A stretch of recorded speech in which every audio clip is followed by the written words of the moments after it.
everyone, I'm Anita with Anita by Design, and welcome back to my series, Sewing with Baby Lock Soprano. Today, in episode number 2, we will be covering all of the accessories that come with the machine.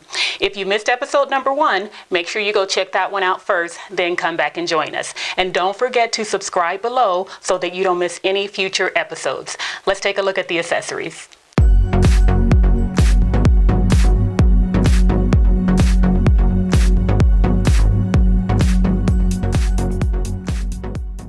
Okay, these are the accessories that come with the Baby Lock Soprano, and we will be going through each item one by one so that you guys can get a close-up look. Let's get started. This is the foot controller that you will use to operate the machine, and this is the power cord.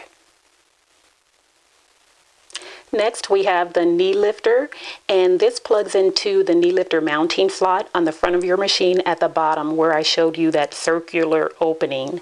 And this is used to raise and lower the presser foot using your knee. Next, we have the accessory bag, and you can store any accessories here that don't fit into the storage compartments on the flatbed attachment. And this is your dust cover. Make sure you keep your machine covered when you're not using it to prevent it from collecting dust. Next, we have a pack of sewing machine needles in different sizes, and we also get a twin needle. Next, we have our horizontal spool pin. This is mounted to the top of our machine for an additional thread source. If you're using your twin needle, then you're going to need 2 thread sources, so you can use this one as your second source. We also receive spool caps. We receive 1 small, 2 medium, 1 comes attached to the machine, and 1 large. And the spool caps are used to hold your spool of thread onto your spool pin. Next up are the screwdrivers. We get 1 large screwdriver, an L-shaped screwdriver, and 1 disc-shaped screwdriver. And these will be used to loosen and tighten the screws on your machine. Next, we have the thread spool insert, and this is used with the Mini King thread spools, and what it does is it prevents the thread spool from moving around and wiggling so much on the spool pin. So you would just take this and insert it in the center of your spool pin and of your spool of thread, and then attach it to your spool pin. Next, we have the thread net, and this is used to place over your spool of thread or your cone of thread, and it prevents the thread from unraveling. And it's used particularly with decorative threads that tend to unravel more easily. So first, I'll show you how to apply it onto a cone of thread. You will take the net and open it up, place your hand in the center, grab your cone from the bottom, place the net over, pull the net down, hold on to it, and then push the excess through the bottom of the cone. And then you would place this onto your spool pin. Now, let's place it on top of a spool of thread. You would take your thread net and you would bunch it up and place it into the center of your spool of thread. Push it through. Place your thread on the table. Open up the net and fold it over onto the thread.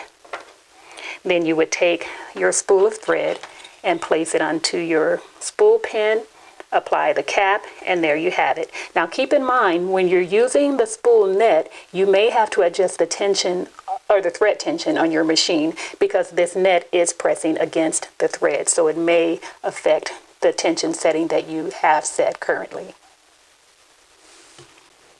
And next we have our cleaning brush, and this one is to be used to clean away any lint on your machine after your project. And I do recommend cleaning the lint and dust from the machine after each project. Next, we have the seam ripper to remove stitches.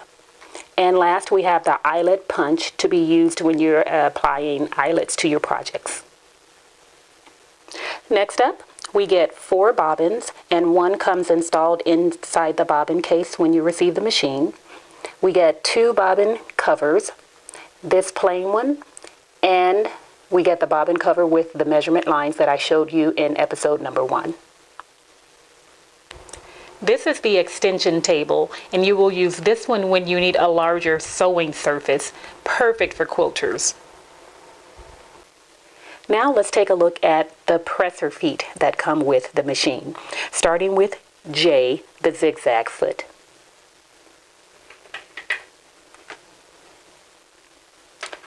This is N, the monogramming foot.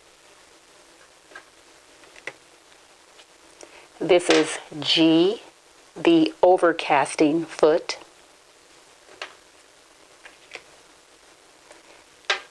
I, the zipper foot.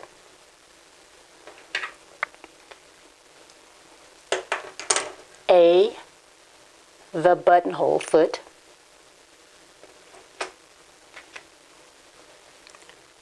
R, the blind stitch foot.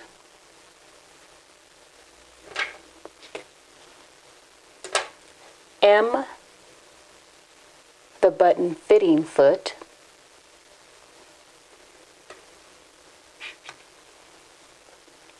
This is the open toe foot, and it is not assigned a letter.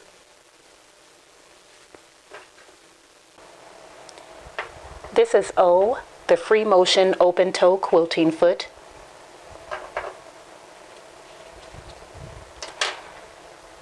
This is the non-stick foot, and it is not assigned a letter.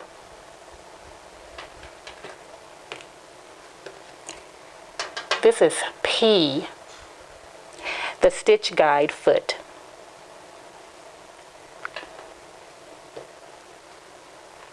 This is E, the adjustable zipper and piping foot.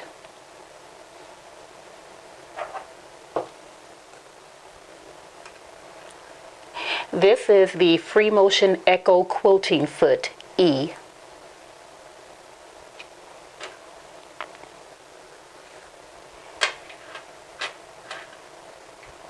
This is the free motion quilting foot, C.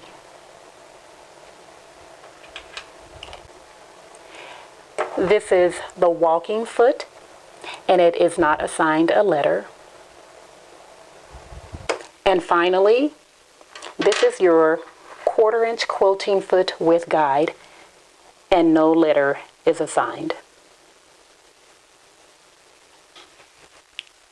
Well, that's it for today. I hope you have enjoyed this episode. If you did, make sure you hit the like button below, and don't forget to join me for future episodes. You guys have a great day, and remember, when you live in your design, it is from there that God shines. That means when you live according to the way that you have been created, it is from that place that God will use you and shine through you. Bye-bye.